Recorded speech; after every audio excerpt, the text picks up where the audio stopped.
Dear student, future colleague, welcome to the journey becoming a doctor, and thank you for choosing me as your guide.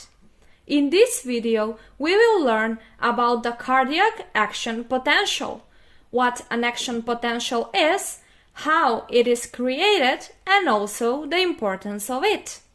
Let's start.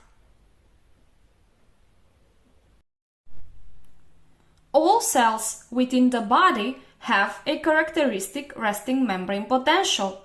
Almost all of them keep that membrane potential quite constant. However, excitable cells within the human body, such as the heart muscle cells, the myocytes, can transition from a resting state to an excited state. By the term excitable cell, we refer to the ability of the cell to be electrically excited, resulting in the generation of action potential.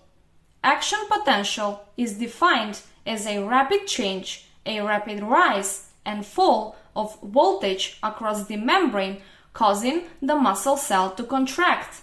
Rapid changes of the voltage across the membrane occur due to a controlled change in the permeability of the cell membrane to particular ions. The ability of heart cells to generate an action potential and thus contract allows the heart to perform its function, which is to pump the blood through the body. Let's see what happens on a cellular level and how an action potential is generated. The assay note, the heart's dominant pacemaker, is made up of cells that have automatic action potential generation ability. Normally, the assay note paces the heart at a rate 60 to 100 beats per minute, which means it generates 60 to 100 action potentials every minute. How is this action potential going to cause the heart to contract? Well, these electrical impulses generated at the assay note are carried further through the myocytes. When this impulse reaches the neighboring cell, the myocyte initiates an action potential within the cell. And now that action potential initiates again another action potential in the next cell. This initiation and propagation of the action potential must occur very fast, in milliseconds. Gap junctions allow the action potential to be transferred from one cell to the next. The changes that happen within the cell as a result of these initiated action potentials are the product that we see on the ECG. Those are the depolarization and the repolarization phases. Now, let's see what happens when a resting sleepy heart cell is electrically stimulated. So, the resting membrane potential of the myocyte is minus 90 millivolts.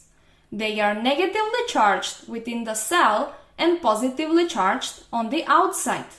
In general, sodium ions are concentrated on the outer surface and potassium ions are concentrated on the inner surface. When the stimulating impulse reaches the cell, it leads to a flow of positively charged ions, mainly sodium ions, into the neighboring cell, thanks to the presence of the gap junctions. The following influx of the ions induces a departure from the resting membrane potential. The voltage within the cell increases slightly. It becomes more positive, or better said, it becomes less negative. This phase, when the voltage within the cell becomes less negative, is called depolarization. If the depolarization effect is efficient enough to reach the threshold potential, which is around minus 70 millivolts, it will induce a rapid opening of a fast-moving voltage-gated sodium channels. That threshold potential is a point of initiation of the action potential. As the ion channels open, a massive influx of sodium ions into the cell occurs.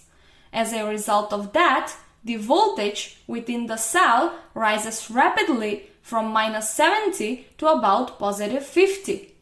The influx of calcium ions through the voltage-gated calcium channels also adds to the depolarization effect. At this moment, the action potential reaches its highest positive value, also known as the peak phase. At this point, the sodium channels begin to close rapidly and the movement of sodium into the cell rapidly drops. At the same time, voltage-gated potassium channels open, causing potassium ions to leave the cell.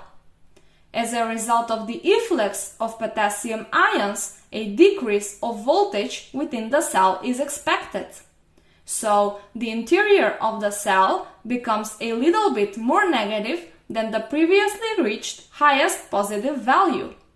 The efflux of potassium ions results in an initiation of the repolarization phase.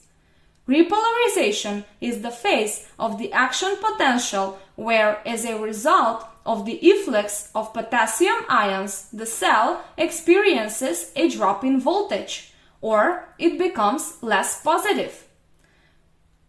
After the initial fast voltage drop follows a phase characterized by almost constant membrane potential, also known as a plateau. During this phase, the passage of positive charges moving out of the cell and into the cell is quite equal.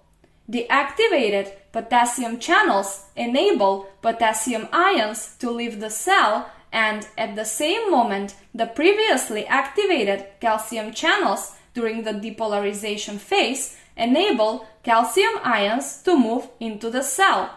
Thus, at that specific moment, a short stabilization of the membrane potential occurs, or there is almost zero change in voltage.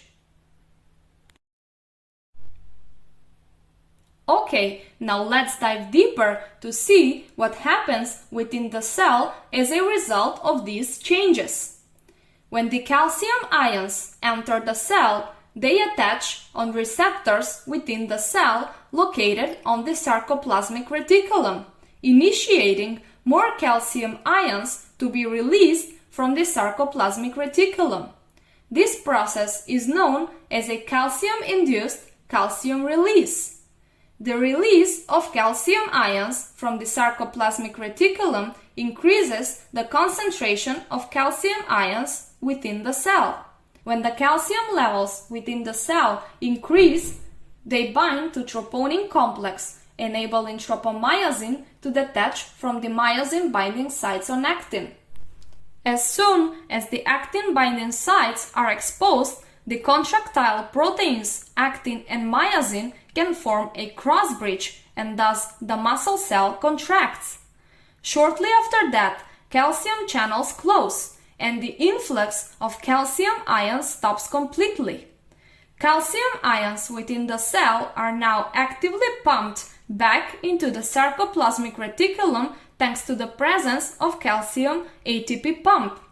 With that, the muscle contraction ends.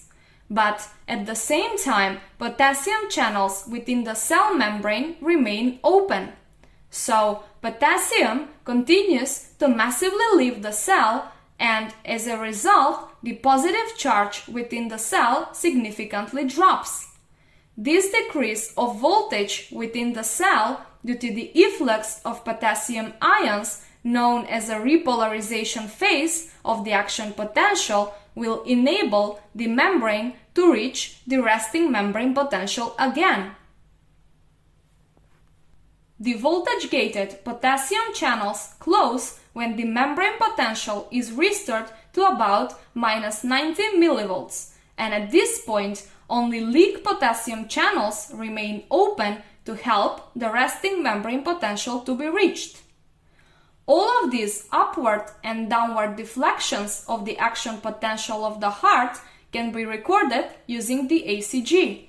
So, what we actually see on the ECG is the depolarization and the repolarization of the atria and then the ventricles. As you can see, these ions play an extremely important role in the main cardiac function. That's why an electrolyte imbalance can seriously affect the person's life. Also, the drugs used to treat arrhythmias affect the functionality of these specific ionic channels.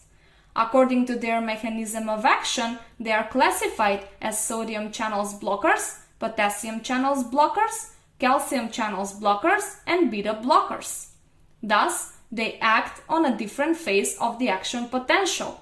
But about all of that in another lesson. At this moment, I would like to end this lesson. I hope that you find this video helpful, and if yes, please make sure to subscribe to support me.